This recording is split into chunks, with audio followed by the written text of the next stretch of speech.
Hi. Welcome back. Thanks. Happy Friday. Happy Friday. Speaking of nipping in this shirt, I kept it because it's cute, but Free People had the audacity to call this color black. It's like a charcoal? It's gray. I'm like, this is charcoal. Yeah. I'm like, okay, no. But I kept it. It's baby black. It is baby black. When I was wearing Katie's clothes that day, it was a sweater from Free People. I purchased it. I just got it. It's such a good sweater. I'm like, that is like a universally wonderful sweater. I love it. So I'm excited to wear it again. Well, I'm happy you got it. Did you buy one or two? I bought one for now, but I probably will just keep buying it. Did you have, speaking of this cake that we've massacred, did you have the cake for breakfast rule after birthdays growing up? I don't know that was a thing. I don't know. I think as long as there was cake in the house, anything went. Yeah, it was lawless. We used to, after birthdays, it was like mandatory the next day we'd have cake. Oh my God, my birthday special. Last year, because Carrie got me that one cake with the Costco hot dog on it. You're 2 for 2. That cake was so fucking good. It was red velvet, and I ate that for breakfast for like a week after. Yeah, sustenance. Honestly, when I wasn't having cake, I was having Pop-Tarts or toaster strudels, which is just as bad. So it's basically cake. It's basically cake. Should we Are we going to do the episode, or is there anything else you want to talk about? I think that's it. Last week for WWDD, we had basically a half episode of other things. So I think we should just jump right in. We'll just get into it. Welcome to Disrespectfully with Katie Maloney and Dana Cathan. Unapologetically, We're here to do what we want to do. spilling the tea. Babe, you're going to see the power of women. Like, Disrespectfully. let's do some hometown heroes. Okay, I'll go first. Okay. Sarah says, locked myself in a guy's bathroom naked. Dana and Katie, hi, hello, jumping right into it. I met this guy at a wedding. We instantly hit it off, and on our first date, I went home with him. You go, girl. Good. Everything was great until I went to the bathroom in the middle of the night, naked, and I couldn't get the bathroom door to open. I tried and tried, but no avail. I started to say his name through the door, hoping he would hear me from across the hall. Nothing. What do? I'm completely naked in a stranger's bathroom and I can't get out. He probably thinks I'm shitting my brains out or something. Luckily, I had my phone with me. So were you going to poop in there? Just brought your phone in there? Yeah, you're naked. You don't have any clothing on, but you have your phone. You're not doing that for a Deepee. Why are you taking that with you? Okay. Anyways, I like to have my phone on me and use it as a flashlight use it as a flashlight to see where I was going in the dark. Got it. That makes a lot more sense. Should have kept reading. She's like, so I called him, LOL, but I just like the idea of just he goes, hi, I'm locked in your bathroom. I can't get the door open. Help. It's like, huh, what? Okay. I can then hear him on the other side of the door wiggling the knob and cannot get it open. He tells me to stand back, so I do. Oh no. Boom. He kicks in the fucking door. I look at him and he's also butt-ass naked, standing like fucking Superman. He saved the day and now we're married. Oh my God. I love that. He did tell me months afterwards that he thought I was just crazy talking to myself in the bathroom. LOL. He also wasn't wrong on that one. Unfortunately, this wasn't the one and only time I got locked in a bathroom. The other time I was nannying and the home had child safety locks that when you push the bottom part up right under the straight door handle. Oh, okay. I'm trying to get a visual of what this lock looks like. It wouldn't allow the handle to unlock or open the door. The kid was about 2 years old at the time. I went into the bathroom and shut the door to be, thinking he was playing peacefully in the living room until I hear a click at the door. That little mofo accidentally pushed the child lock up and I could not get out of the bathroom. Panic. There was no window in the bathroom. I could not get out of the bathroom. What is this, the Saw bathroom? I've never heard of a bathroom not having a window in my life. Besides in like restaurants. Think about like powder rooms, like when like in an entry hallway or something, you know what I mean? I guess that's true. And nothing with a shower. I freak out when there's like a bathroom with a shower, like which one I have. Yeah. So I got to like run the fan, get the shit nice and dry in there. Anyway, I could not get out of the bathroom, and now the 2-year-old I'm responsible for is essentially alone. Oh, no. I called, thank God she had her phone. I called the parents' cell phone, no answer. After a few minutes, I finally got a hold of one of them. They called a neighbor to come let me out. I spent about 20 minutes in that bathroom with a kid crying on the other side of the door in an absolute panic. Both of us, LOL. Oh. To say I was mortified is an understatement. I guess this is also a PSA to be careful where you put child safety locks. Yeah, maybe not on the ground. Yeah, that's silly. I now have PTSD about being locked in a room. I would as well. Anyways, love you both. Hope you and your friends/loved ones stay safe from the fires, but I'm so terribly sorry about it all. Much love, Sarah. Sarah, this is a pattern of you going to the bathroom with your phone for no apparent reason. Sarah, it's a good thing that you habitually bring your phone into the bathroom because both times you would have been fucked. Do you know what's funny about this?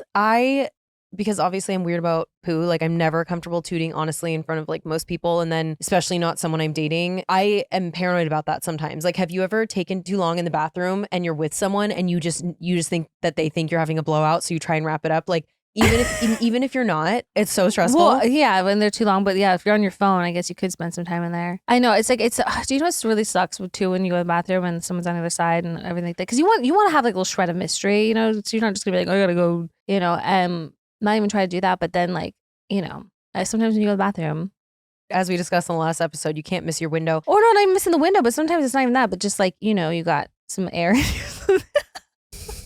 Do you know the other thing we can put in the basement? Sexy hotel rooms that lean too hard into the sexiness and not enough into the separation. First of all, the bathroom is usually at the headboard of the bed. We've talked about hotel room designs and how everyone decided to get on a board with like the no door, but just like a little tiny slider, nothing with gaping holes on both sides that like there's just, you can hear everything that's going on. Well, there's just like no point. Luckily it was just you, but it's like, where did we stay in Chelsea? Was that the Ace? It was that funky hotel in Chelsea that we stayed at. When you walk into the bathroom, it was like Wild Wild West wooden doors. When were we there again? After the Patron thing, when we saw Ariana's second run. When we were in meatpacking. I was like, Chelsea, I was like, meatpacking. Or meatpacking. Yeah. It was the standard. Those tiny, the standard. The tiny little doors that you just like push through. And then the bathroom, it's like it didn't even completely close. Like the toilet was separated. But I'm like, imagine having your honeymoon like, here. What are this like saloon saloon doors doing on a bathroom? Like, it doesn't make it. I understand people want to like up the design, make it cool, whatever. But it's a bathroom. Yeah. You want to do some cool stuff on the inside of the bathroom, by all means, put a TV in the mirror, go crazy. But please put a door on there. 2025, I'm going to really advocate for regular doors on bathroom doors in hotel rooms. Sorry. If I was an architect, I'd make it vacuum sealed. Furthermore, I'm going to start leaving reviews on hotels. I've never done this. I'm going to be a real Karen about it. If there is not, people should know. I'm like, just so you know, if you're doing this for like a sexy couple trip, don't come here. It's not going to be sexy. Mm-mm. If like, you're like, well, anyways, that was really great, sweetie. I'm going to go hit the John. Gonna go make some room. Try to get up in the morning and you're like, ugh. Gotta like play really loud music. Anyways, what's the next one? Okay. Melissa says, hi, Katie and Dana. Love you both and thank you for keeping me sane and giving me some great laughs while the world around us literally burns.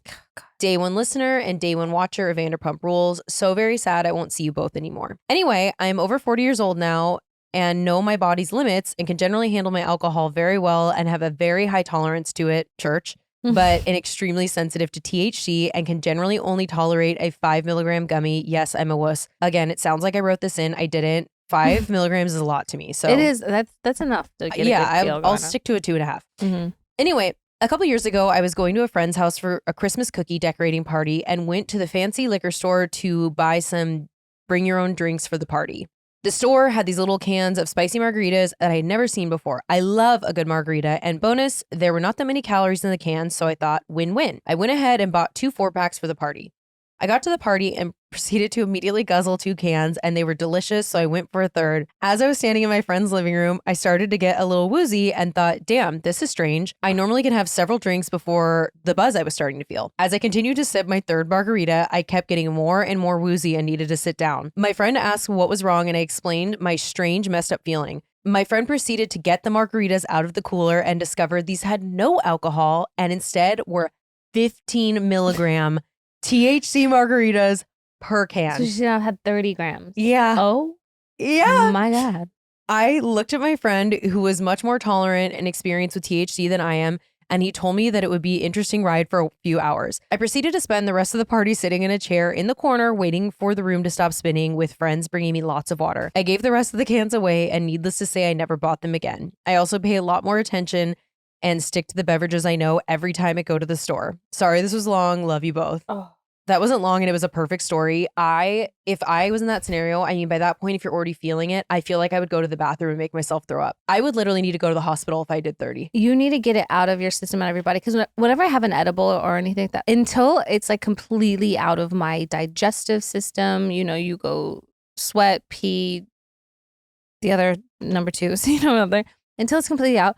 I know that like, if I take one the night before and the next morning I eat and I start moving around, like all of a sudden like your blood starts pumping, everything starts moving around, and it's like you almost get like a high from it because it's just been like kind of like chilling out, and it's like, oh, it doesn't just like completely go away. Does that make sense? Yes, absolutely. I would go vomit immediately. I would be terrified. I mean, I could sooner drink a fifth of tequila than do that. That is so insane. I did have a 5 milligram drink at Caleb and Floors when everyone else was drinking during the fires. There? Yeah, I tried it, and when I was sleeping, I felt a little weird, but I couldn't tell if I even ever got high. So you had one that you wanted me to try that was, I think, THC and CBD. Yeah, those were the ones I turned Caleb on to those because like he doesn't drink alcohol, but he will have that. So I started bringing him those cans. Yeah, and he loves them. I think I would try it again. I love those for like when you're hungover or like if you have like period cramps. It just does enough to like make you like kind of like relax and chill. I don't know if she's ever told this story,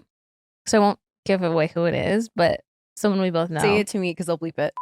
Okay. So she had like a tea, like a bottled tea, or I think it was in a bottle, and it was a THC one, and she knew that it was. And she'd been sipping on it. It was like her like little thing that she would do throughout the day, whatever. But she didn't realize that you're supposed to shake it. So all the concentration of all the THC, everything was settled at the bottom. So she finishes it.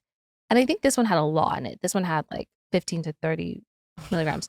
So she has to go like film something, and she gets so high. I think she like immediately got sick, like threw up. She had to have someone like come pick her up, drive her to the studio, and she was just sort of like lay on the ground and like just wait it out a little bit till she felt like not as high anymore. Oh, so she was like drinking it, being like, "Oh, this is subtle," and then finished it because she thought. Yeah, it was I think chill. she was something that she was drinking over the course of like a couple days, and she decided to finish it, but like got all the THC like down at the bottom.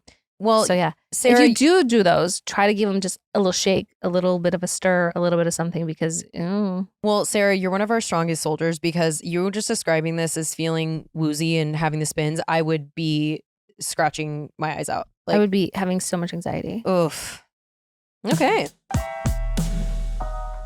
Can I tell you what I'm fed up with? I mean, what aren't you fed up with? I know it's hard. It's hard to whittle that list down. With products in the market labeling themselves as clean or non-toxic, yet their ingredient list is alarming. The other day I was in a rush and I needed some face cream, and I saw one that said on the front that it was clean, so I got it. Then I went to use it. I thought I'd take a little look-see at the ingredients. I've written essays that are shorter. Totally hate that as well. That's why I love Purity Wood. Purity Wood's mission is to provide people with the cleanest and most effective healthy aging and longevity products available. All of their products are USDA certified organic, non-GMO, free of anything artificial, free of toxic preservatives, and synthetic additives like pesticides, chemical fertilizers, dyes, parabens, and of course is cruelty-free and never tests on animals. Purity Wood's products leverage the wonders of a revolutionary ingredient, maple leaf extract. Maple leaves contain anti-inflammatory, antioxidants, and hydrating properties, which can help soothe irritated or inflamed skin while also plumping, brightening, and nourishing it. Their age-defying Dream Cream is a game changer. It'll make you look and feel like you've jumped back years in time. Its powerful formula contains revolutionary maple leaf extracts plus over 25 unique and potent ingredients that help eliminate fine lines, wrinkles, age spots, and uneven skin tone. It's formulated by skincare chemists at the top of their field to create a product that supports collagen and elastin production without irritation, drying of the skin, or hormone disruption, which is huge. Purity Woods is Leaping Bunny certified, which means there was no animal testing at any stage of product development. Purity Wood's best-selling product, the age-defying Dream Cream, has been flying off the shelves. This formulation includes the red maple leaf extract we spoke about earlier, along with collagen-boosting ingredients like organic mango seed butter and organic Indian gooseberry, which, if you don't know, is the most antioxidant-rich fruit on earth. If you're ready to detox your skincare routine of those hormone-disrupting synthetic chemicals that plague 99% of the skincare industry, but you don't want to compromise on results or spend an arm and a leg, I highly recommend you try out Purity Wood's age-defying Dream Cream. And if you don't agree that it's the best skincare you've ever used, your purchase is protected by a 60-day happiness guarantee. With every order, Purity Woods makes a donation to One Tree Planted, an incredible nonprofit that plants trees in need areas such as forests affected by wildfires. So not only are you doing a fantastic thing for your skin and your health, but you're also helping plant a tree where it's desperately needed. Honestly, I have never seen a skincare product of this quality at this reasonable of a price point. And thankfully, The good people at Purity Woods have a special coupon code specifically for our listeners. You can try it for yourself for 27% off today. Just go to puritywoods.com/DRF or enter DRF at checkout. That's PURITYWOODS.com/DRF or enter DRF at checkout. 2025 is here, and Mint Mobile has a resolution for you. You can skip the gym, skip the fad diets, skip the BS resolutions you'll forget about by next month. Instead, make a resolution to save some serious cash by switching to Mint Mobile. And right now, you can get half off their 3-month unlimited plan, which is already super affordable. So that's like the deal of all deals. Also, the quality of the service is there as compared to other big wireless carriers. And like no one's going to leave for something that's cheaper, but the quality isn't there. So that's what I love about it. Exactly. You don't have to sacrifice on that. You're going to save a ton of money. So what's A plus B equals C, you guys. Exactly. It's time to leave your overpriced wireless plans, jaw-dropping monthly bills, unexpected overages, and all the other BS in 2024. Because bye-bye. Yeah, see you later. Mint Mobile is dropping huge savings for the new year by offering any 3-month plan for only $15 a month, even their unlimited plan. And like, what is $15 a month these days? Nothing. I love unlimited everything. Yeah, we do. All plans come with high-speed data. I say data. But it's fine. Data, you do whatever you want. And unlimited talk and text delivered on the nation's largest 5G network. You can even bring your current phone and your number because we're not getting new numbers. Just keeps getting better and better. Ditch the overpriced wireless with Mint Mobile. It's so easy. Sign up online and get 3 months of premium wireless service for $15 a month. Switch to Mint and new customers can get half off unlimited plan until February 2nd. To get your new wireless plan for just $15 a month, and get the plan shipped to your door for free, go to mintmobile.com/disrespectfully. That's mintmobile.com/disrespectfully. $45 upfront payment required, equivalent to $15 a month. New customers on first 3-month plan only, speed slower above 40 gigabytes on unlimited plan. Additional taxes, fees, and restrictions apply. See Mint Mobile for details. Wow. Okay. Danielle says, hello, Katie and Dana. I have a fake ID story that I couldn't pass up telling you guys. I've been waiting to write in for the perfect story, so here we go. When I was 17, I was at a party with a friend and we stepped out front to grab some ecstasy pills and a gram of weed from a friend dropping it off. Smart. Classic. We walked back inside, took a pill each, and had one to split for later. We decided then that we should go put our purses with the paraphernalia in mine in her trunk and lock it up. As we were outside throwing things in the back of her Mazda Miata, I love it, a group of cops came walking up to us. Apparently, they were there for a noise complaint. Right when we saw them, we went to close her trunk, but one of the cops put his hand on the trunk to stop it from closing and then proceeded to ask us for identifications. Side note, I had a fake ID I had been carrying around to buy cigarettes with. The girl's ID I had was from my hometown and had only been a year older than me. The cops immediately went through our purses and found ecstasy and weed in mine. First of all, can they just like search you like that? No, of course not. Yeah. But if they were stupid kids, That's true. you know. My friend who was with me was 18 at the time, so I made sure to take the rap for the drugs as I didn't want her to go to big girl jail. They arrested us both and put us on the curb while they ran our IDs.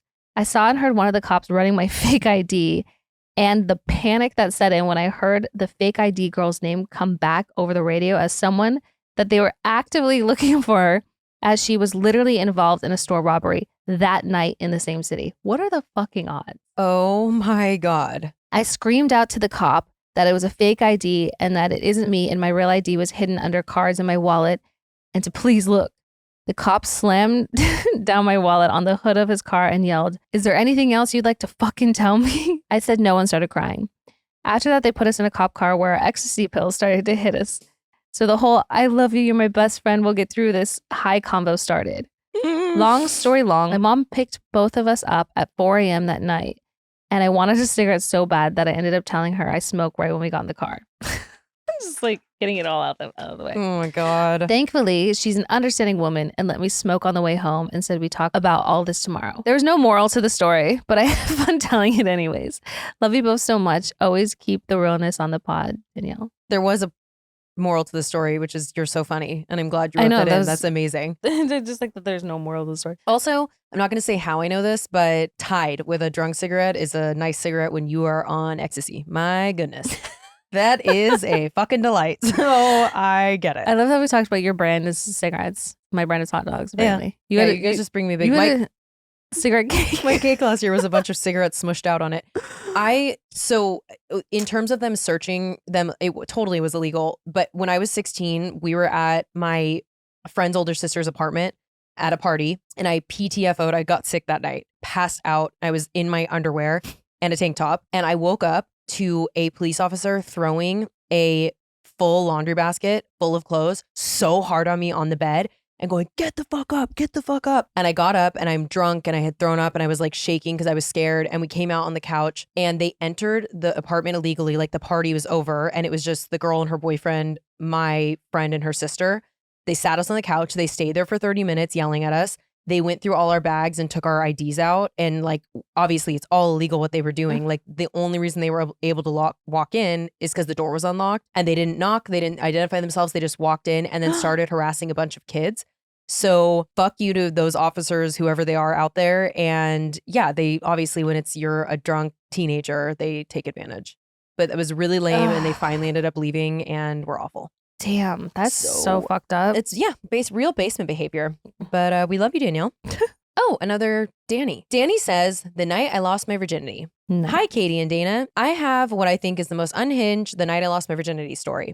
I won't keep myself anonymous because if any of my friends also listen to this podcast, they're going to know it's me. So let me set the scene. I'm 17, a senior in high school, and school is on winter break. During the day between Christmas and New Year's, my friend throws a party in her parents' basement. This is your typical high school party. So everyone is getting wasted off warm, stolen alcohol from their parents. Nice.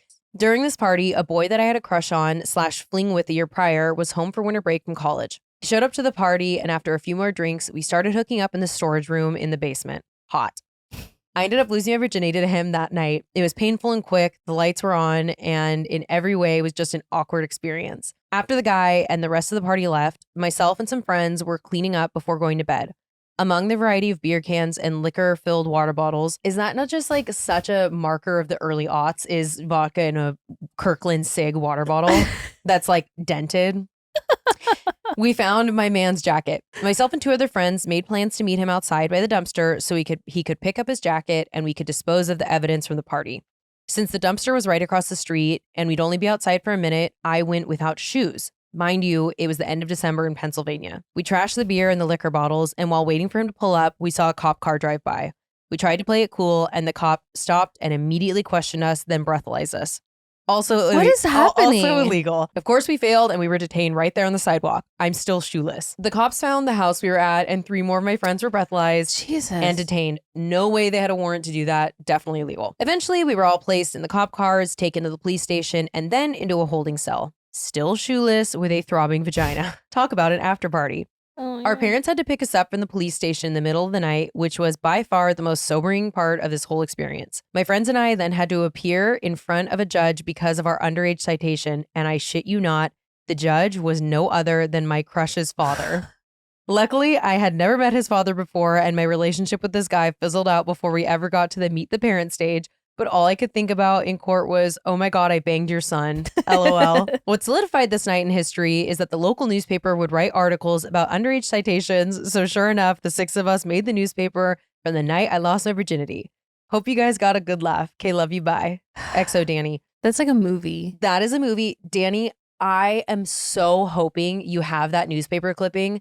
And if you don't, you need to go through archives, reach out to the newspaper and frame it in your house. That is so funny. That's amazing. Wow. Imagine I banged your son. Imagine. You're just like, hi, nice to meet you. Oh, God. Great stories, you guys. That was a good batch. Those were good. Keep them coming. All right. I guess we can WWDD now. Let's solve some problems. Contribute to the world. You start. Anonymous says, hello, ladies. Respectfully, I need your fucking help.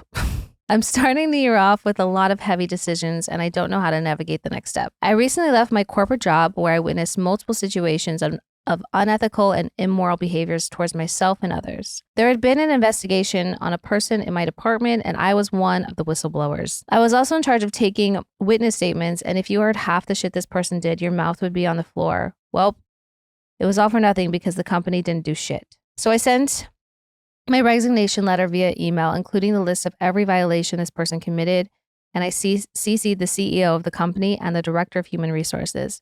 I did just receive a call from HR after I sent the letter, but all they did was victim blame. Oh, and that was the end of it. Following that, I'm also a small business owner and I'm currently in a battle with my landlord with my space. I work in the food industry, and when it comes to food safety, I don't fuck around. I discovered some very unsettling things and voiced my concerns to my landlord. They seemed understanding until I received a very shady text about not meeting the contract requirements. I explained my concerns and what I needed in order to return to the space, and they have left me on red. From my understanding with my state's laws and policies, I'm making the correct legal choice to not use or sell from the space due to the reported concern with the landlord. I already know that this is probably going to end up in court, and I'm not mentally or financially prepared to take this on. I'm making the right ethical choices, and I just keep getting fucked over. I have a small safety net for now, but if I have to cover court fees, that's going to drain very quickly. My question for y'all is, what do you do when you feel completely defeated in life? I have a strong support system, but I'm crumbling from the stress. It just seems that the harder I try, the more I get fucked, and not in the fun way. Please help. When it rains, of course, but also the darkest hours are just before the light. And I know that's like, I'm not trying to do toxic positivity bullshit or anything like that, but like we've all been there where it just seems like, what the fuck else could go wrong? Like literally, I'm trying to do the right thing. I thought I was, trying to help out and trying to, I think the universe does have your back. It will pay back in interest. So if you've been doing the right thing, trying to just stay like on the, moral, ethical side of things, like I don't think you have anything to worry about. I just think you have to just really, really lean on the support system that you have. Obviously don't worry about things that haven't happened yet. Hopefully it doesn't go to court. Hopefully, you can resolve. Get as much advice as you can from people who've possibly been in these situations before, like whether it's like doing your research or talking to like someone maybe just who can give you some free legal advice on like what to expect or how to navigate it to stay out of court. I just think whatever resource and support system you have right now, just to like lean extra hard into that. And I just feel like it will turn around. I'm sorry that you're going through this in terms of when you're making the right choices and it's not paying off. What I will say is keep making the right choices, because keeping your side of the street clean you will always come out on top in the end. In terms of what do you do when you feel defeated, sometimes you just have to feel it and go through that and do what you can to, even honestly, when things are like really weighing on me and I'm getting in a bad place, I force myself to go for a walk or sit in the sun, or if it's winter and the sun isn't out, do something that gets you out of the house or brings you even a little bit of joy, and eventually you'll get back on track. And also just lie to yourself in the moment and it will get better. So I constantly tell myself that it will get better, but like, I know it sounds corny. Affirmations really do help when you're not in a good space. So in terms of having to navigate this right now in general, just remember it's going to get better. Yeah. And it's also so hard when a company lets you down. At my old company, I mean, I was sexually harassed for years because it was before Me Too, but I was sexually harassed by this guy that I found out had 2 prior complaints about him, including him dragging an unconscious woman at a company meeting that we all flew in for. It's called National Sales Meeting. And he was caught by 2 managers that separated them and no one did anything. And then I was on a work trip with him and I won't get into it, but it wasn't great. And he called me crying because he was like, please don't report me, blah, blah, blah. I reported his ass. Do you know what they did? The company? Nothing. Didn't fire him. What they did do is they moved him territories. So they moved him to the East Coast. And he actually, I think to this day, still works for that company. So it is very upsetting when systemically you are failed. I'm really sorry that happened to you, but things are going to turn around.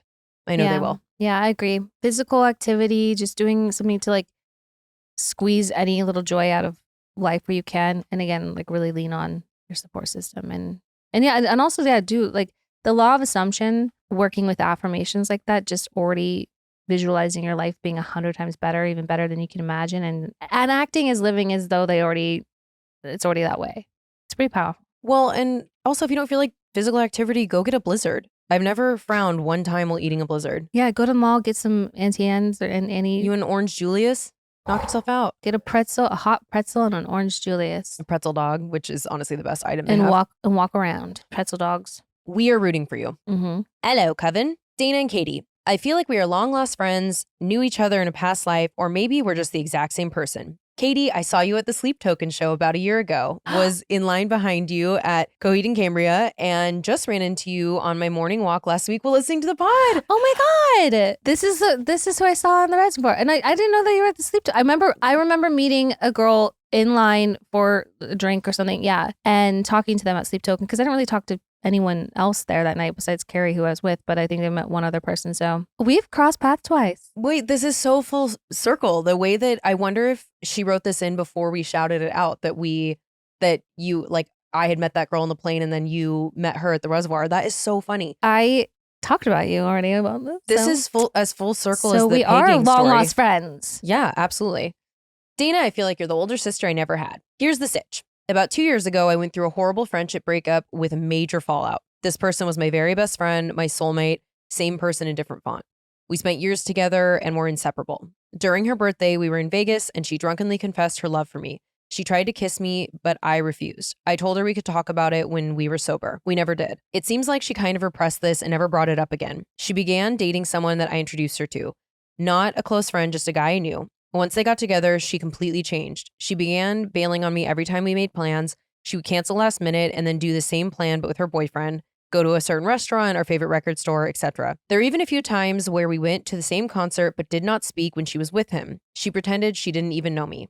Jeez. All I ever did was ask to be treated fairly and for her to communicate. It's totally fine to do things with your boyfriend, but sue me for thinking it's weird to make plans with me, cancel an hour before, and do the same thing with him. I feel like this stemmed from him knowing how she felt about me and encouraging her to distance herself from me. Eventually, she bailed on a previously planned trip the day before by saying she didn't feel comfortable going with me. I can't help but feel like this is because of his influence on her. Of course, there was a huge falling out. We've blocked each other and we don't speak at all. I also changed my phone number for different reasons. This person was like a sister to me and my closest friend in the world, and I would never have thought this would happen. We, of course, have mutual friends, one of which ran into my ex-friend and her boyfriend at a bar we used to go to. They saw each other and didn't interact at first. When he approached her to say hi, she was crying, like sobbing. The boyfriend quickly interrupted and shuffled her away, saying everything was fine. They left the bar after that. We hadn't spoken in a couple of years now, but I still think about her almost every day. I have dreams about her weekly, dreams about us sitting down, Real Housewife style, and just hashing it out. I believe she thinks I just don't like her boyfriend, when in reality, I didn't like how she treated me, regardless of it was him or any other idiot man.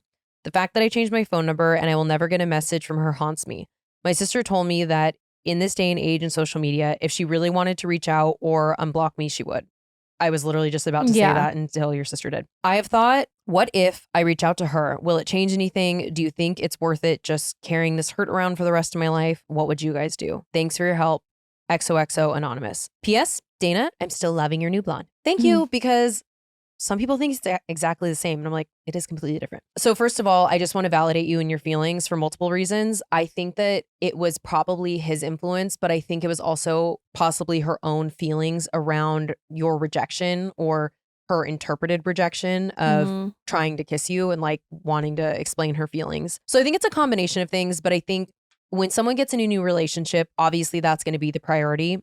And and it sounds like you had managed those expectations, but yeah, it's absolutely weird if you guys had plans and then she went and did them with him. Yeah, I think that is the strangest thing too. Cause I mean, obviously, yeah, someone's spending a lot of time with her boyfriend, but when you carve out time to spend time with your friend or just like, you're like, okay, well, let's go get dinner tomorrow night. And they cancel, but then go to the same restaurant and have dinner with her boyfriend. That's just strange behavior. I don't know.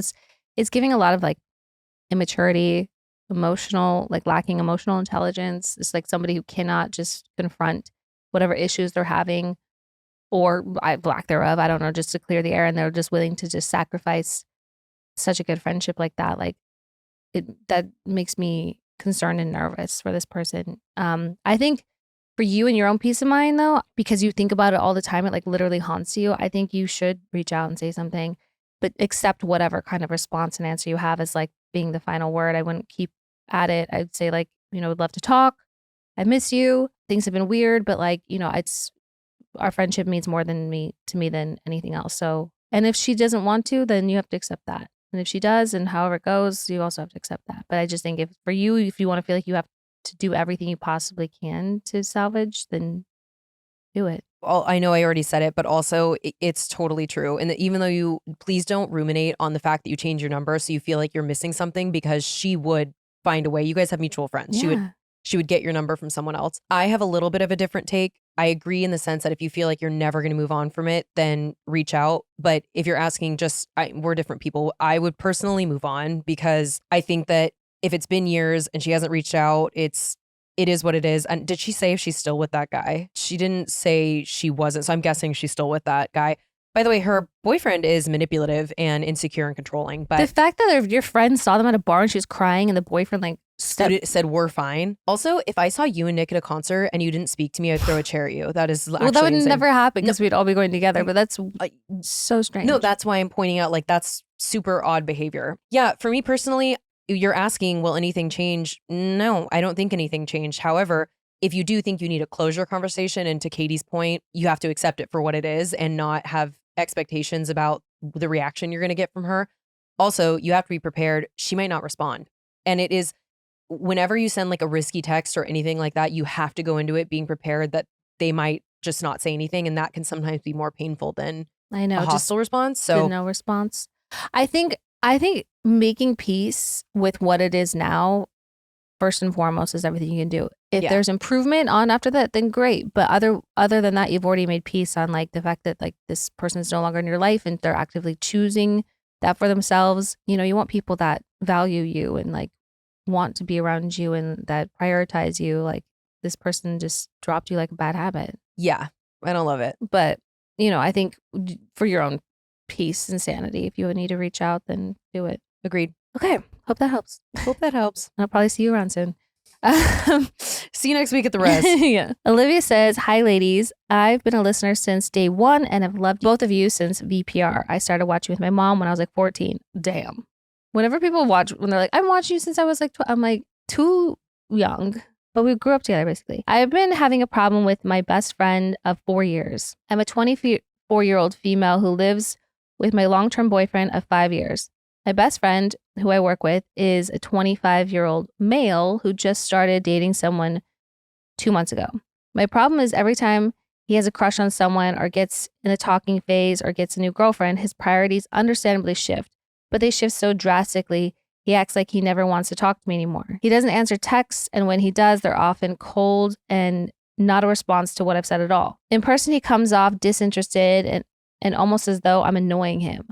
I brought this to his attention many times and we've argued about it. The resolution is always him apologizing, saying he will put more effort into our friendship. Then after a few weeks, the cycle starts all over again.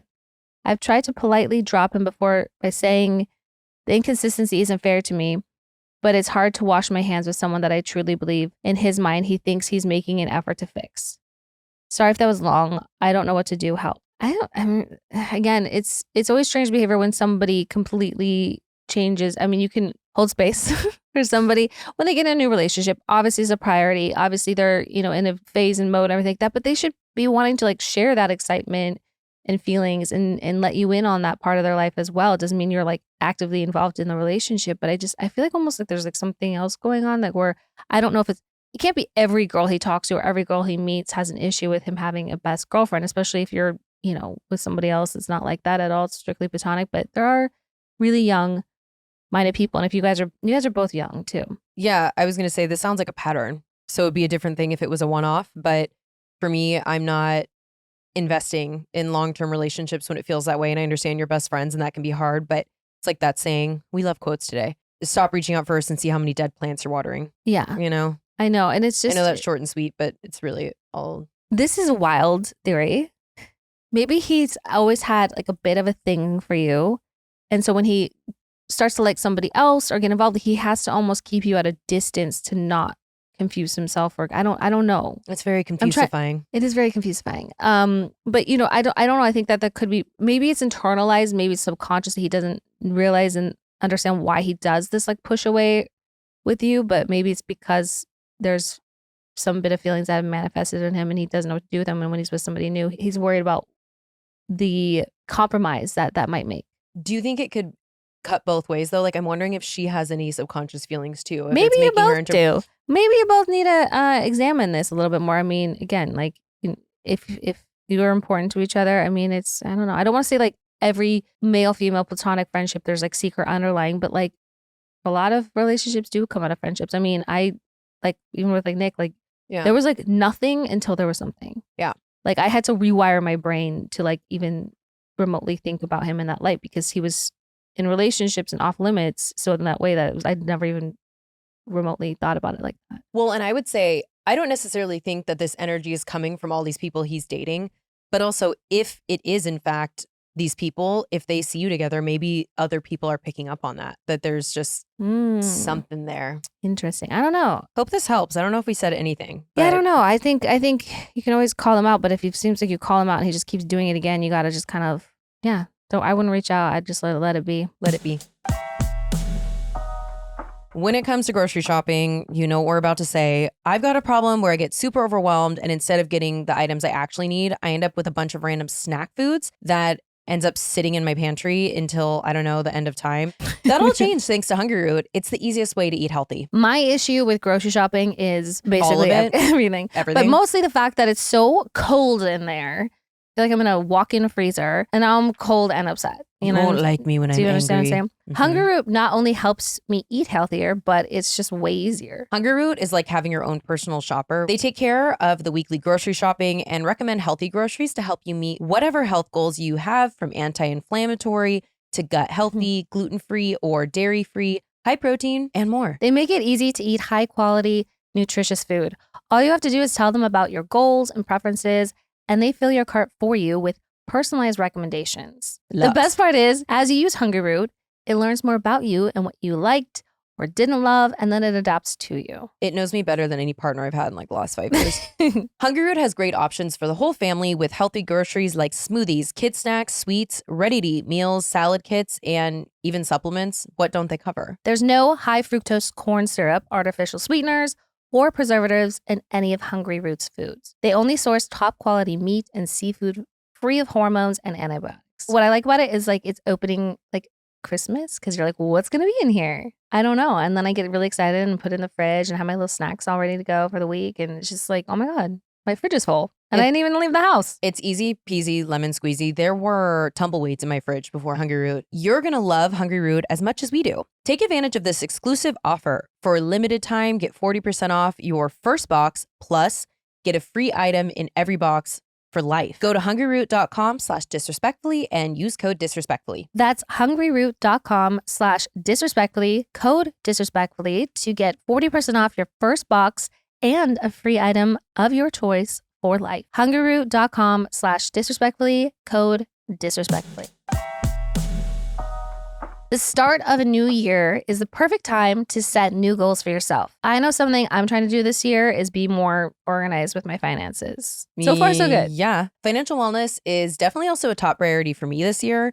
And thanks to Rocket Money, my goals feel achievable. They show me all of my subscriptions right in one place, which can be spooky scary, but it's good to know, and help me easily cancel ones that I've forgot I was paying for. That happens. The goldfish brain. Rocket Money also pulls together all of my spending across all different accounts I have, so I can clearly track my spending habits and see where I can also cut back. Rocket Money is a personal finance app that helps you find and cancel your unwanted subscriptions, monitors your spending, and helps you lower your bills so you can grow your savings. It's so adult.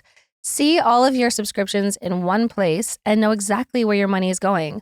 For ones you don't want anymore, Rocket Money can help you cancel them. Which I'm not calling anyone. They make it so hard. It's like Legends of the Hidden Temple to get to the just cancel thing. It's like, you don't want me to cancel this subscription. Are you sure? Yeah. Are you sure? Rocket Money's dashboard gives you a clear view of your expenses across all of your accounts. Easily create a personalized budget with custom categories to keep your spending on track. See your monthly spending trends in each category to know exactly where your money is going. Get alerts if bills increase in price, there's unusual spending activity, or if you're close to going over budget, which is constant. It's always unusual spending over here. The new goals feature automatically saves money for you, so you don't even have to think about it. Pay off credit card debt, put away money for a house, or just build your savings. Rocket Money makes it easy. Rocket Money will even try to negotiate lower bills for you.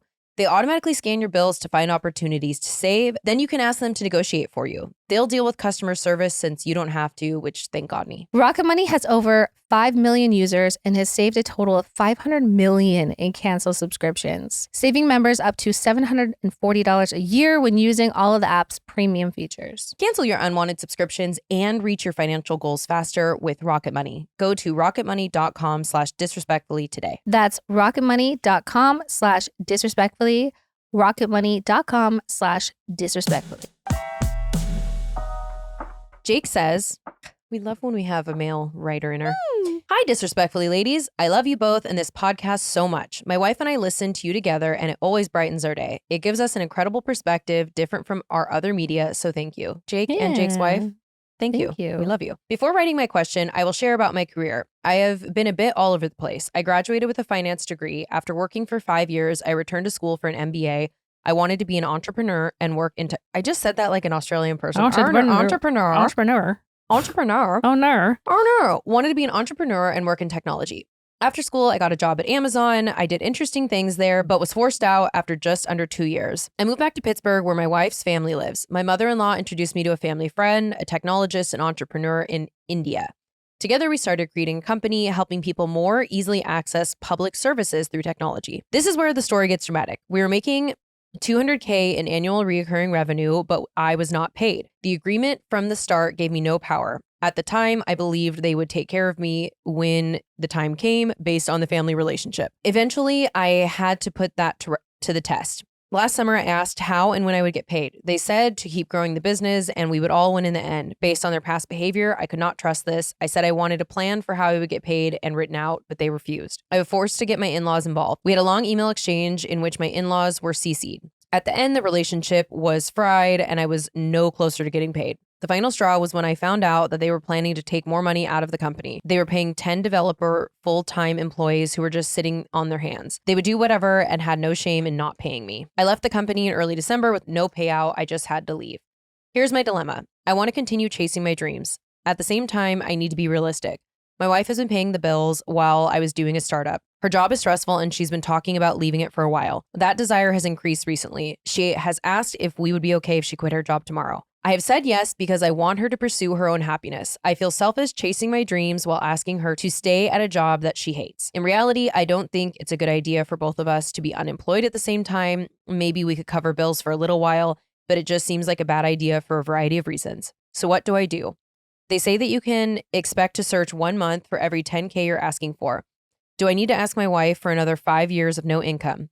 Should I encourage her to leave before I find something? How do I come back from such a crazy disappointment with my startup and get my mojo back? Thank you in advance for reading. Love you both. Ooh. First of all, I am so sorry that happened to you. And I don't say this to be unkind, just a lesson to anyone listening. Get it in writing. Do not ever do anything without writing. Katie and I are extremely close. And everyone has their own we're best friends, but we have an agreement for the show. I never would, do not start anything with anyone, no matter how much you trust them, no matter how much you know the people that introduce you. Please, please, please get it in writing. I mean, like with any like good business practice, like you always want something in writing, something that's signed and looked at by both parties that everyone's content, because at the end of the day, like you deserve to get paid what, was decided upon. And, on the other hand too, if there wasn't a contract and all of a sudden someone's like, well, that's not what we agreed upon. And someone's trying to, not to get personal, but get it in writing because, Get it in writing. And the other thing I'll say to that is not, to side comparison because it's apples and oranges, but I've also had moments in my career where I've been really fucked over and thought I was never going to come back from it. And I'm in a completely different phase now than I even ever dreamed. So I do think you should keep chasing your dreams, but I do find there is a balance between chasing your dreams and stability. So I think that, it's fair to be interviewing and maybe you take a job that is more stable for now and maybe it's not your dream job if your wife has a plan for what she wants to do outside of her current job. Mm-hmm. So I think that it's fair for you both to want to do that, but you just have to do it in a way that perhaps there's a succession so you're not, totally without income. Unless if you look at, hey, we have 6 months of income, do you think that you could both get whatever your plan is up and running by the time your income runs out? And then you have to take into account how long it takes to make a profit build it up, and whatnot. So my concern is that I don't want to see y'all build up resentment towards one another. Like, you know, you can't chase your dream anymore. So now because you're taking a job while she's doing her, you know, like you need to find a really healthy compromise between another. Like even if like you feel like, okay, I feel like I could really find something in a month, maybe you compromise and say like, can you just give me 4 weeks? And if nothing by then, you get to leave. That's the deadline. So if I don't have something by then, you get to leave. So it will motivate both of you. I think it'll motivate you to like really try and like find yourself in a new place or starting something new that you really like, but it also gives her like a sort of like a light at the end of the tunnel. Like if she can have a finish line there too, because you don't want 2 unhappy people and then add the stress of bills on top of that. Yeah, I think in this process, you guys should lean on each other. And I mean, I'm obviously a little bit type A, so I think you guys should sit down together and run the tape in the different scenarios and see how you can make it happen. But I think it's totally feasible that you both could be doing something that fulfills you more. And haven't said it in a few episodes, definitely not in 2025, but we are on a rock floating through space. Everything's awful. We're all going to die soon. So I say don't take too much time doing something you hate and let what happened to you before just be a lesson to you to do it better. Mm-hmm. Another quote, I never lose. I either win or I learn something. Love it. Quotey quote, quote, quotes. Put it on a pillow. Anyway, we love you. More men write in, please. The 5 of you that we have. Love it. Okay. Catherine says, hi, ladies. Obsessed with the pod. I can't believe it's been a year already. I know. Crazy. The Facebook group is growing by the day and filled with amazing people. I don't have a Facebook, but I would like to look at it. Do you, Leia, do you have a Facebook? I'm a part of the group, but I never go on Facebook. Okay. I never like go on there, but I would love to hear that. Firstly, I want to extend my condolences to you and your family, Katie. You have a coven of people behind you, and we love you so much. Thank you. Oh, nice. Oh, okay. Okay, so my WWDD. I'm a 30-year-old female who has been single for coming on 5 years. I've dated on and off over the years, but haven't made it to the relationship stage yet. I've been in therapy for 5 years, and it's been the biggest game changer. Anyways, a couple of months ago, I met a guy through a mutual friend, and we got to chatting one night. I knew this person as I had briefly met them one time in the summer and told my friend I thought the guy was cute. My friend told me the guy was in an open relationship, and I really didn't think too much of it. Fast forward to a couple of months, and we're chatting one night. I was coming off a breakup of a situationship and very much in the mindset of fuck men. But he was so kind to me, and we had a good laugh together, so I thought, fuck it. I'm just going to be myself and see what happens. We exchanged numbers and went on a date. On the date, we spoke about his open relationship and how this would work, as I've never been involved in anything like this before, nor did I think I wanted to. He and his girlfriend have been together for 6 years, open for 5, where they would both date the same third person. Over the past 6 months, they've started dating separately. He and his girlfriend are not intimate in any sexual way. They do kiss, but not make out. They were sexual with each other for the first year of their relationship, but unfortunately, she was the victim of a sexual assault. Oh no. When he was out of the country. Since then, there has been no sexual intimacy between them. His girlfriend only dates and sleeps with other girls. I went for brunch with him and his girlfriend the other day, and it was surprisingly really nice. It felt so natural, and I felt like I understood their dynamic. Him and I get on so well. He communicates, shows up for me, the sex is great, and I feel like I can be myself with him. We talk about us being in a relationship, which terrifies me because of how long I've been single for after working on myself so much. And I have no doubt I could raise any issue/concern, and he would listen and accommodate my feelings. One of my friends doesn't think this situation has legs because she thinks I won't be able to share him. Bearing in mind, he would only be in a relationship with me outside of his current one, and there would be no other dating happening. I've told my parents, lovely people but can be old school, and they've said as long as I'm happy, they're fine, but they don't think it's going anywhere and I shouldn't lower my standards. When I'm with him, I feel amazing. When I'm not with him, it feels amazing. We have great communication, and he makes me feel so calm in a good way. The only thing is I want to get married at some point in my life. Nothing big or fancy, but I want that moment with my person. I've asked his thoughts on marriage and made mine clear, and he said he didn't really know if that's something he sees in his future. So my WWDD, do I continue this or do I put a stop to it before feelings get too deep and someone ends up hurt? Probably me. The idea of marriage not being on the table at all isn't something I'm prepared to settle for. Thank you for reading. Please do a live tour and come to the UK. Please, please, please. Best wishes, warmest regards, Catherine, XOXO. Oh God, that's so tough. Like, it's like meeting the right person, but just in the wrong timeline of things. I don't know. Because obviously you don't want to have to say goodbye to this person who you enjoy so much, who makes you feel safe and seen and heard and communicates and all those things. But ultimately, you already know that you'll be unfulfilled. By knowing something you really want is off the table, it's going to do nothing but grow and grow into an insecurity at some point, maybe. I don't know. It'll manifest in some way that isn't going to end well. So I know like your parents and your friends probably are using different choice of words, but I think it's all coming from a really positive place and maybe a little tough love. But like, I don't know. I just think you should always really keep in mind and prioritize what you really want ultimately, because unless you're willing to compromise that, and I don't think you should for any other person, you have to get there on your own. I just think you need to hold on tight to that. 10 out of 10 agree. I think that one of the biggest mistakes that I used to make in the past that I would never do again is if someone's telling you what it is and what they're open for and whatnot, don't wait around seeing if it's going to change. And you also want something that feels easy. It's a lose-lose situation. So, and you are 30, you are so young, and I'm glad that you've had this experience with this person, but I doubt they're going to evolve into who you would want them to be. And so spending more time and waiting it's just going to hurt the longer you wait. I know. It's tough. I mean, I think you already know that too. By the way you're wording things, I think you know. I'm also just confused about, listen, I know open relationships happen in many different ways and forms, but like, so basically he has a roommate who he sometimes kisses on the mouth. Yeah. But like has this amazing relationship with someone else where there's like sex and intimacy and all of these things communicate. Why are they in I don't know. He obviously she fills his cup in some other way. And I think it just looks all kinds of different ways, but I know I'm not judging, but to me, it seems that sometimes people have open relationships because like, you know, they want to be together or whatever, but there's certain things that the other person can't fulfill or whatever. I don't know. But like ultimately there'll still be presence of certain intimacies. I don't know. Yeah. Whatever. That's their choice. That was just me bringing up a question. Yeah. Callie says, "Hi ladies.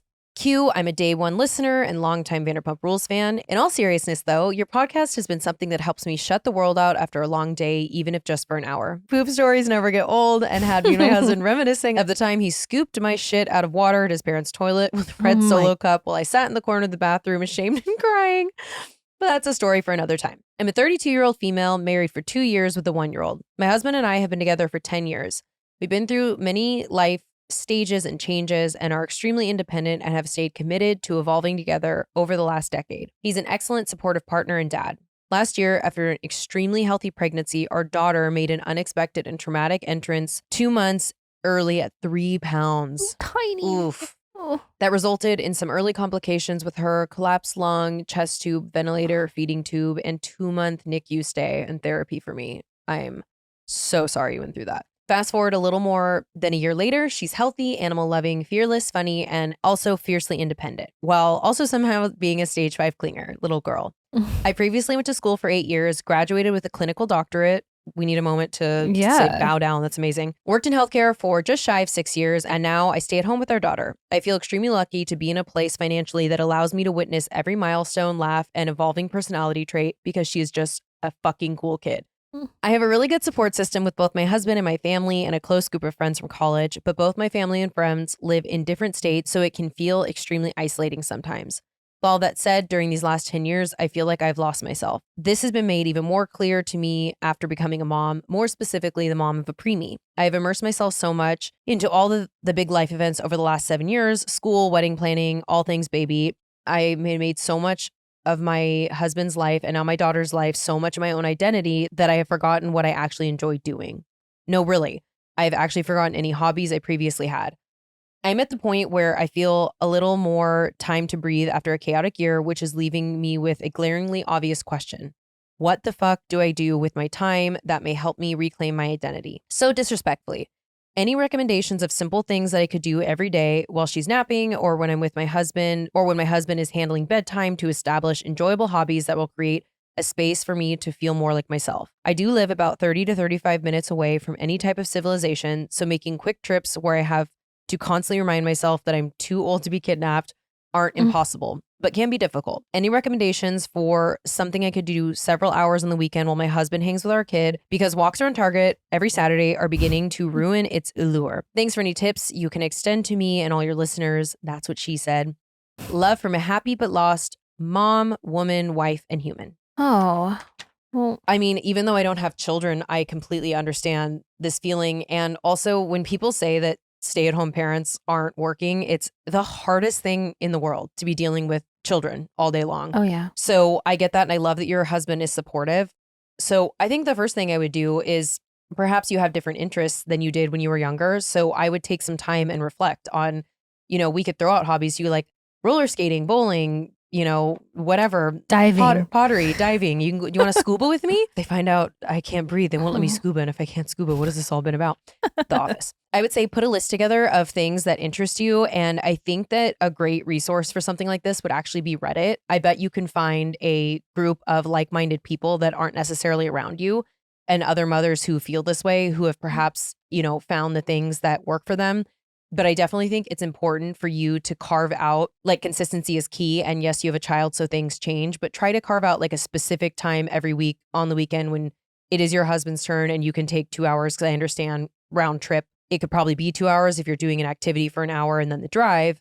But I think having that time is so important and will help you, be a better mom and show up for yourself and your family. I could rattle off different hobbies, but I think that you just really need to look into what you like. Yeah, I mean, there's got to be a part of you that can remember or think back to like, wow, that was so much fun when I did that. And yeah, again, there might be activities that were strictly for 20-year-olds, but like I remember being in a place where I was like around the time I got divorced because I just felt like this shell of a person who was whittled down and didn't have a strong sense of identity and like who I was. Like, what do I like? I mean, besides like, oh, I like hanging out with my friends, but like, what were things that really were for me that I lost? Try to think back. And again, if it doesn't resonate with you anymore, like move on to something else. But I think also like I spoke about like some kind of like somatic therapy or exercise, whether it could be like yoga or walking and breathing, something that like really brings you to your center. And also, I mean, if you're combating any kind of like anxiety or depression, this is also really good for it, but it helps you just get really in touch with you, like brings you back to yourself 100% of the time. Totally. Things like that. But also, I mean, I've gotten really into tennis over the past few years. Before I had never played, never even held a tennis racket. And it's so fun and you feel good after you do it. And like one of the things I want to do is take up boxing. So anything physical is really... That's so good for your brain and just so good for everything that like, trying to do something physical. Even it's just like whatever's like yours, like you every day you go for a walk or I don't know. Also start there. Roller skating is fun and it's not only for kids. And sometimes when your kids... Not. Ruin everything. Like, unless you not to me, fall on your like, ass, get your wind knocked out of you. Parents are like, yeah, no, I still do the same things I did before kids. It's just ruined now. So whatever you enjoy that, like sometimes you take your kid to and you feel distracted, do that, whatever that is. And you throw in some self-care, get you a massage, get you a facial, things of that nature. But we love you. Hell yeah. Brother. I'm glad your daughter's okay and that you love her so much. It's really cute. I hope that helps. Hope this helps. I think that's it. And now we have to go. It's the weekend. Everyone have a good weekend. Please send in all of your hometown hero stories, dating, drunken debauchery, whatever. I mean, anything that's just like, I cannot believe I survived that. Please send that in. We want to read it. And also all your questions. I know sometimes details are important. We know that. And you want to give a little backstory. Keep them as short as possible because we want to be able to like get through more and we want to be able to give feedback on it. But when they're 3 pages long, it eats up a lot of time. Also, someone randomly, I feel like because we don't, our listeners have been with us for a while, but WWDD stands for what would disrespectfully do, if you don't know. And Hometown Heroes, you're just our well, like with heroes. any of like the what woods, you can probably figure it out. Well, yeah, some people just don't know. So I know, you got to hold hands to that one. There's that. Also send them to disrespectfullypod@gmail.com. And that's it. Hope this helps. Okay, love you. Bye. Love you. Bye.